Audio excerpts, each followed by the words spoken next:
خانم محترم، من با کسایی که مولتی تاسکینگ میکنن همکاری نمیکنم و کسایی که توجه نمیکنن به حرف من و متوجه ببین نمیشن اونی که که بعد قرشو بزنه هم تیمی هم تو لیگن، نه چوبه مولتی تاسک منو بخوره اینا. ناراحتم. انقدر رکورد نکردیم این تاپ 5 مامی رو که حس میکنم یه محتوای خیلی جدیه، انگار مثلا ببین من آخرین رفتم همینجوری داشتم میرفتم چطور رو بالا که برسم به اونجایی که مثلا اصلا چی گفتم من خودم نظرم چی بوده. بعد دیدم که از سپتامبر من هنوز ویزام نیومده بود، 3 ماه گذشته از اون دوران. ناراحتم. قشنگ حس کردی یه لحظه اون مونلایت اون سکانسه هست داره کل زمین رو برمیگردونه عقب، اینجوری که خب بس برگردم عقب.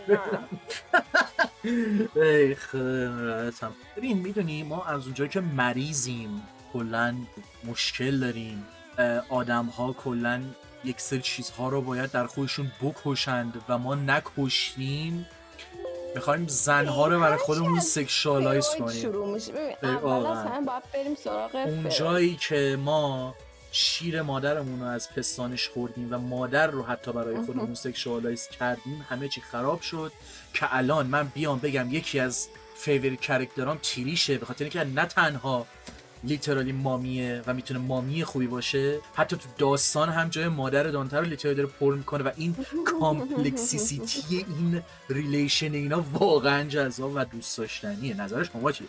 به نظر من همه بله متوجه. من بله لیگ میبینم لیگ اصلا تأثیری نمیذاره، میبینم. به نظر من همه ببین واقعا فروید درست زد. حالا هر چقدر هر آدمی عیب و ایرادات خودشو داشته باشه، روانی باشه مثل فروید، باز باید بپذیریم که یه سری جا درست گفته. یعنی حرفی رو زده که شاید نمیخواستم بقیه بزنم ولی مثلا راست بوده، درست میگفته. کسی که زده همینجوری روانی خطاب شده دیگه، هممون میدونیم که حقیقت دقیقاً واقعیت رو گفته بدبخت. و اینکه همه ببین یا ددیشو دارن در بطن خودشون یا مامیشو یا جفتش، اونی که هیچ کیو نداره وجود نداره، اصلا دروغه میکنه، اصلا نیستش. تو یعنی به خودشناسی کافی نرسیدی و تو یه رد فلگی به نوبه خونه. یکی ببین میتونی به یکی مثلا نسبت بهش چیز نمیکنم، واکنش نشون نمیدم و مثلا نادیده میگیرم اون بعد خودم، ولی داریش. و ویدیو قبلی حقیقت‌های کاپیتالیسمی و سیاسی بود، این سری کل آدما و روانشناسی‌هاشون رو بریم زیر سوال. همه ریدن.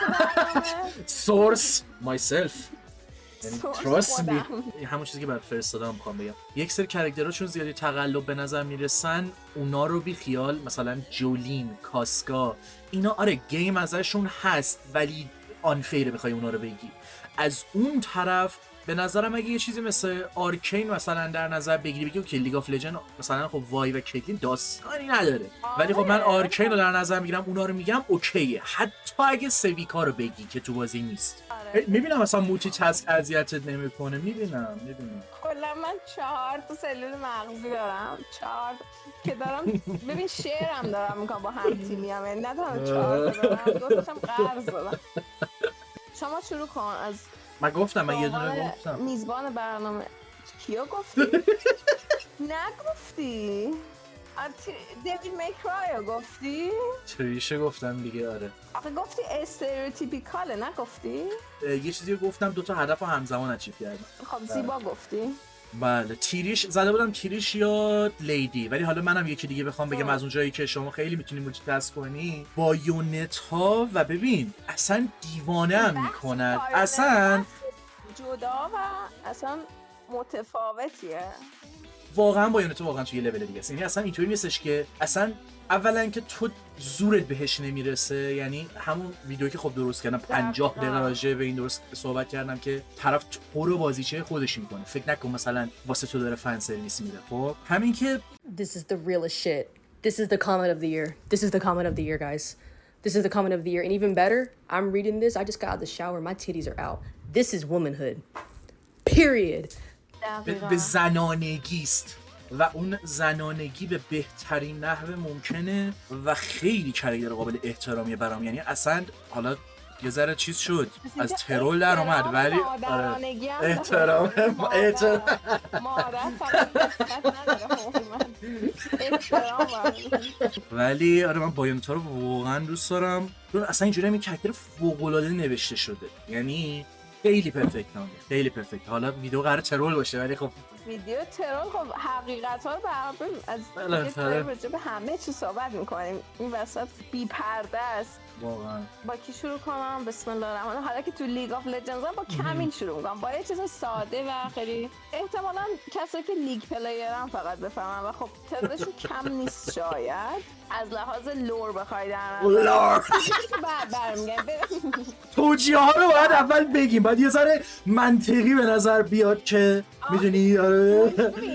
خاصیتش این بولشیت تو بتونی یه جوری تفت بدی که آره منطقی باشه قشنگ چرا مثلا کمیل پاش قیچیه مثلا خونه ببین لگن کمیل پای قیچی و میتونی اونجا ببینی که واقعا چجوری راه میره چه حکمتی توی چه حکمتی به خدا ولی این چیزی که میگی و داشتی میگفتی لیگ پلیرها به نظرم بحث لیگ پلیرها نیست حالا یه ذره احمقانه میگم مغزم الان یه ذره تکنیکالی یا جدی‌تر کار میکنه آرتیست به نظرم این قضیه رو درک میکنه یعنی اصلا لیگ پلیر نه آرتیستی که میدونه مثلا 1000 ساعت وقتشو گوشه رو آناتومی و یه سری چیزای اصلا تو وقت میذاری من به شوخی دارم میگم اینو از وقتی نقاشی شروع کردم دیدم اصلا یک جاهای دیگه ای از بدن یا یک سری حرکت ها رو بیشتر دوست دارم یعنی اصلا یه سری جاها کلا مثلا رفت اصلا بلش کن مثلا مهم نیست به جاش مثلا یه سری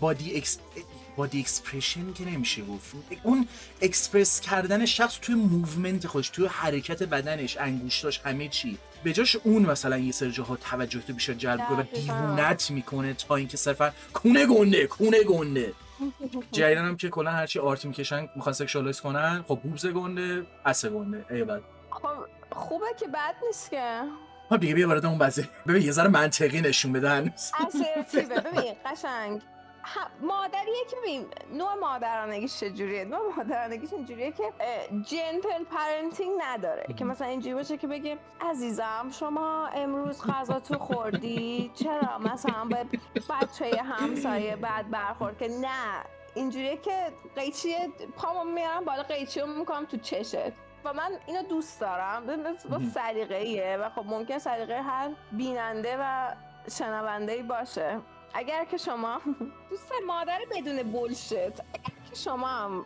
آره ایشواتون اونوری زده بیرون که مادر دوست دارین که بهتون دستور بده ببین کار را بندازه دستور بده دیگه حق وصله با ادا کردم شما اگه چیزی میخوای حالا که بحث لیگ آف لجنده من دوست دارم سمیرا رو بگم اون موقعی که سمیرا اومد من ببین یادمه من اصلا این قضیه شوخیش هست که میکردم خودم تو تویچ خودم حالت شوخی طور تعریف میکردم مثلا به من میگفتن که آره چرا عکسایی که مثلا این ور میذاری عکس زن نیست یعنی مثلا انگار یه حالت این میو هستش که جدیدن بابای میاد تو اتاق چی پسر من نمیکنه کن مثلا داداش زن اصلا من اونقدر کاراکتر زن کلا خوشم نمیاد نه به خاطر اینسل بودن و این چیزا واقعا کاراکتری پیدا نمی‌کردم که دیزاینی منو بگیره یعنی مثلا اینطوری باشه که ایوا سو کول اولین کاراکتری که قشنگ حس کردم من اینطوریه و برای اولین بار حس کردم که آره به یک کلمه میتونم بگم کراش چون من هیچ وقت تو زندگیم حس نکردم که کراش دارم سمیرا بود یعنی چی بودم اصلا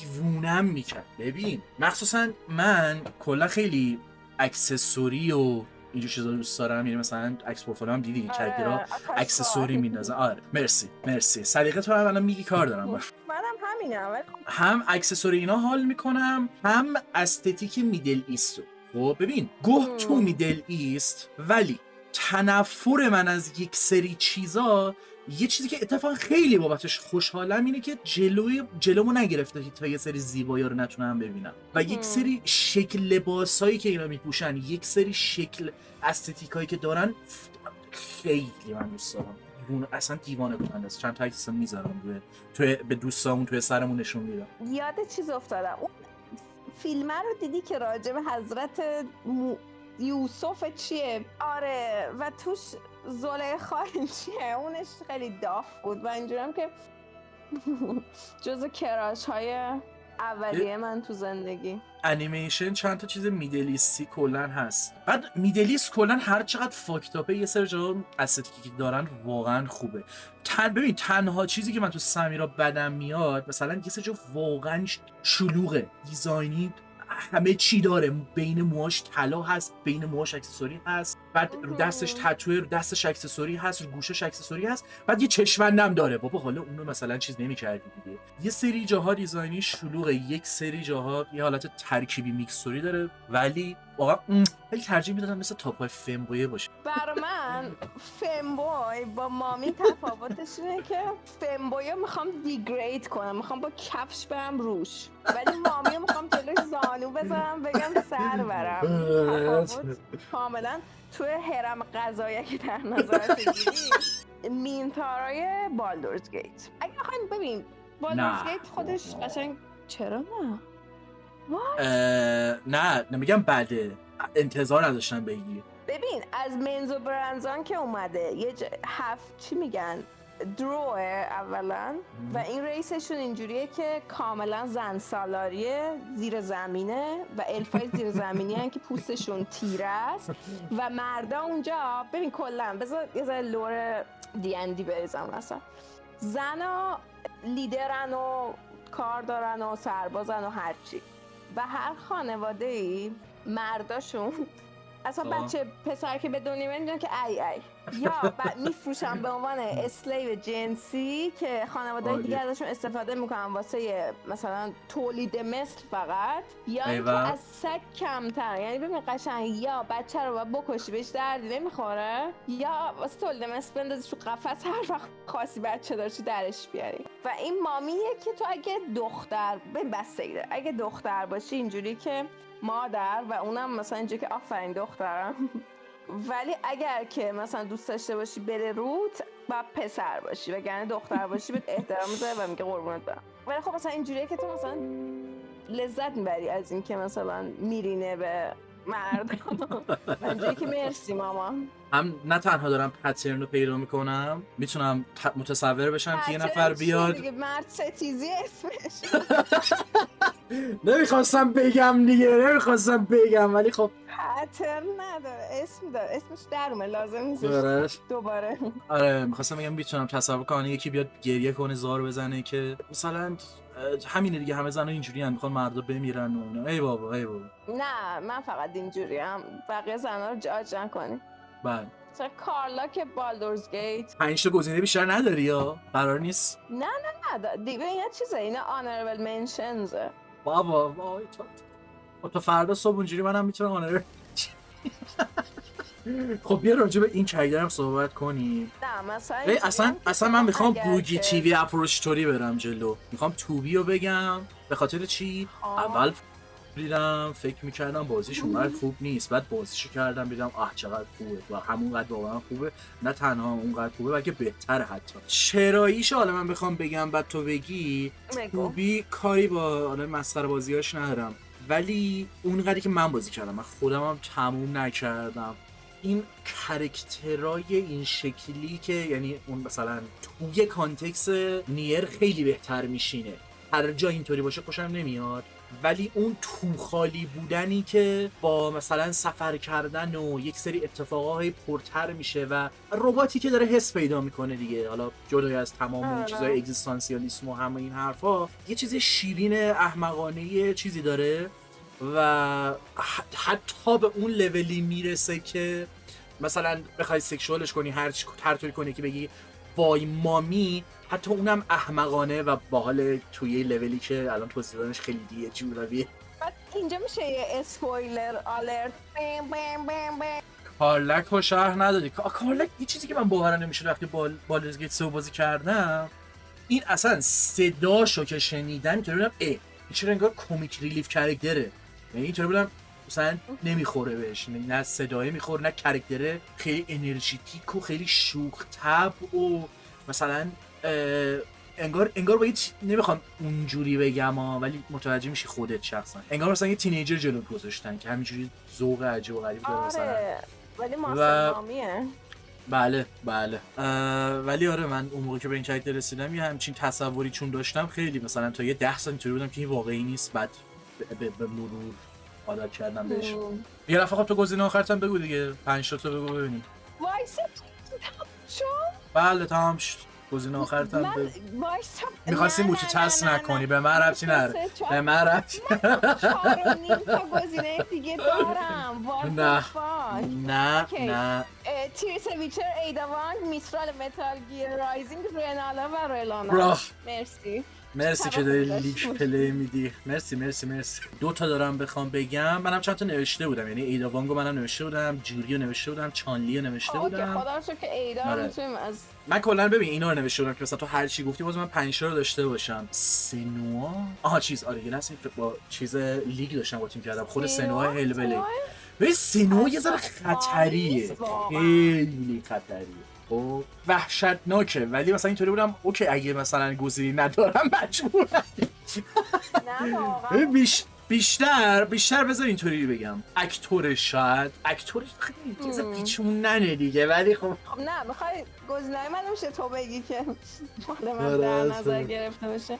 لیدی ماریا، بایونتا. حالا من 2 تا باید بگم دیگه. یکی که من دوست دارم تیفاست. واقعا ببین تیفا اصلا همین پارادوکس انگار به نظر حالت پارادوکسیکال داره، یعنی مثلا استریوتیپیکال چیزایی که در میارن یه سری تو دیزاین اینطوری که خب این ورزشکار زنه پس خیلی جدیه، چون فضا خیلی رقابتیه، فضا خیلی مثلا نه این داره زندگی معمولیشو میکنه در عین حال. عجب. منم اول تیفا شدیدم. اونو واقعا ببین آخه اکچولی حالا که بحثش شد نه حالا که بحثش شد بذار یه چی بپرسم. نه چون واقعا ذهنمو من این سوالو تقریبا از همه میپرسم، از هر موقع که بحثش میشه. تو کاراکتری که دوست داری اصلا میتونی چیزشو ببینی؟ ببین آخه من چرا اینو میگم، من تو لول‌های مختلفی تو زندگی این قضیه فرق میکرده. مثلا بچه که بودم یادمه مثلا سایت باز کردم دیدم الیو مثلا ساجست شد و ببین کامنت گذاشتم فوش چرت و پرت، نه این کاراکتر اصلا نمیخوره بهش، چرا مثلا این چیز کردی، چرا داری هم چیزو به ریپورتت میکنم. ببین بچه بودم حالی نمیشد که اصلا این چیز احمقی بودم که ناموس ما رو چرا ناراحتم. ولی الان این قضیه واسم یه شکل دیگه ای فرق میکنه. ببین کلا وقتی من کاراکتر رو میشناسم و دوست دارم، اگر قراره اون سکشوال لایفش رو هم ببینم، هر چند که بازم ویرده، چون کاراکتر رو میشناسم، میدونم چه جور کاراکتری، میدونم قطعا نمیاد ویدیو پورنشو به من نشون بده. خب حالا بر فرض این که دارم میبینم هر چیه هر شکلیه، باید با کاراکترش بخوره تا یه حدی بتونه قابل تحمل شه، چون اکثرا عوض میکنن دیگه، صرفا یه هوله که همینجوری پر بشه و ملت کافشونو بکنن. من نمیتونم، من اذیتم میکنه، آزارم میده. اصلا یه سری جاها حالت نمیدونم چجوری بگم ولی حس خیلی مزخرفی داره. مثلا ببینم مثلا برای تو چجوریه، تو میگه نه اصلا برای من فرقی نمیکنه، چون مثلا من یه دوستی دارم. ببین شاید به نظر بحث احمقانه بیاد ولی به نظر من واقعا هم جدیه، هم میشه پیگیر شد، هم بهش اهمیت داد. یا اینجوریه که انیمیشنه. ببخشید که 45 دقیقه طول کشید. بعد موچه چسب. بعد یا چند تا فریمه که پشت سر هم تایی. من دید آرتیستیک هستم. بله. مشکل من که من کانتنت من که باید کانتنت نمیگیرم. آخه اصلا اونا کاری ندارم. من میگم این چیزی که دارم میگم از یه نظر دیگه دارم میخوام مثلا بهش نگاه کنم، میگم احمقانه است این چیزی که دارم میگم، که چطور من با این قضیه اوکی نیستم، ولی اینجوری هم که نه حالا کاسپلی تا یه حدی اوکیه، چون یه تصویری از اون کاراکتره، واقعا اون کاراکتر نیست. خب یعنی اون شکلی که ذهنم داره میپیچونه و خب مشخصا چون نشستم 24 راجع به این قضیه فکر کنم، ممکنه الان اشتباه کنم، یه سری جاها مطمئن نیستم 100%. از اون طرف مثلا من یه رفیقی دارم، اینو می‌خواستم بگم که احتمالاً فایتتون شد و حواست نشد همینجوری حرفاتو زدی. آره این مثلا اینطوری که من هر چی میبینم برای من فانه، به خاطر اینکه من صرفا تصور میکنم که آقا این توی یه یونیورس دیگه است. خب و این دلایلی که آدم واسه خودشون میارن کلا واسه من باحاله، چون من نمیخوام بگم تو اون لول است که اگه مثلا من کریتوس رو توی فورتنایت دیدم، کریتوس دیگه ابی رفت خراب شد. آقا توی همون دنیایی که طرف داره زندگی میکنه هم اصلا هر کرگیری هر آدمی سکس لایف خودشو داره خب، آره. ولی اون دیدنش با بابات. آره بله دیدنش به عنوان شخص سوم یه سری جا خیلی ویرده و همین این بخشش می‌خواستم برای تو ببینم چه جوری، نه اینکه حالا انیمیشنش چند فریمه. مادر و پدر شما و همینجور کاراکترهای مورد علاقتون فعالیت میکنن. مرسی. من همیشه گفتم، پابلیک هم گفتم، مثلا چیزای اروتیک واسه من یه سری جا جذاب دوست داشتنیه، اصلا چیزی نیستش که انکارش کنم، ولی حتی واسه همونم مثلا واقعا مغزم نمیکشه. یه نفر خیلی خوب بهم گفت، اینو واسه طرفت بگم، یه نفر میگفت من مثلا قبلا خیلی فکر میکردم به این که وای چرا دارم این کارو میکنم، چرا نکنم، چرا جلو خودم بگیرم، بعد یه جا دیدم آقا ولش کن، من اگه خودتو بگیری یک این که دیگه اصلا همون هم حتی بدتر میشه، اصلا کارتو بکن برو ولش کن. خب بعد این چند وقت پیش یه ویدیو گذاشت دکتر کی این قضیه صحبت میکرد، میگفتش که آقا یه سری جاها I feel like my brain starts punishing me for fighting it in the first place. And so this is a weird challenge because what ends up happening is as we resist cravings, our brain begins to learn what kind of signals do I need to send to this dumbass to get what I want. And so the real paradoxical thing that we see in addiction is that the more patients resist and fail, the more intensive their cravings become. So this is what's really different about addiction, right? Because if we look at most things in life, as we fight against things, even if we lose, we get better over time. So if I go to the gym and I lift a bunch of weight and I can't lift, let's say, this high amount of weight, the next time I go to the gym, I'll be better at it. My muscles will grow. My muscles will adapt, right? If I play chess over time, I'll get better at it. I'll get better at swimming. I'll get better at reading. I'll get better at studying. I'll understand more mathematics, more calculus. But addiction is the one interesting thing where the more that you fight it, the worse off you become. So if you look at the cycle of addiction, after years and years and years of people resisting cravings, being sober for a while, relapsing, and then you're kind of back on this treadmill over and over again. Despite the fact that people who struggle with addictions have a ton of experience, their life seems to be moving in the wrong direction. And why is that? It's because of this principle of if you resist a craving and end up giving in, your brain learns this is the signal that I send to this person in order to get what I need. So your brain starts paradoxically amplifying the cravings because it knows that I need to go straight to a high level so that we can skip all these first steps because this is what gets me what I need. میشه چیزو بگیم؟ میشه من یه دونه اضافه بگم؟ ببین یه کاراکتر توی متال گیر رایزینگ هست به اسم میسترال. خب متال گیر رایزینگ که کلا بازی ترولیه، یعنی به ترول بودنش و بازی کردم رایزینگ اوکی. اون تهش که میگه املت بپزیم با سناتو واقعا سمه دیگه، واقعا کل بازی سمه. و یه کاراکتر داره که حتی مثلا ساوندترک فایتش هم خیلی قشنگه و اسم خانم میستراله. خیلی شخصیت عمیقی نداره ولی حس میکنم بیشتر به خاطر چیز گفتی too many hands. پیدا کردی پچرنو پیدا کردم دیگه، فایده نداره دیگه، همینه مامی جان دیگه، صحبت دیگه ندارم. آره اینم از تاپ 5 مامی که 4 ماه میخوایم چیز کنیم اوکی کنیم و تاپ 200 یا تاپ مثلا 12 تا اگه بود من خیلی مثلا آدما بیشتر میتونستم بگم. نه دیگه آخه اول اگه یاد باشه میگم اول ماسل مامی بود بعد گفتیم حالا ولش کن ماسل، نمیشه کمیلو حذف کنیم رنالا رو بگیم. من همین جملت رو به عنوان پایان ویدیو میذارم.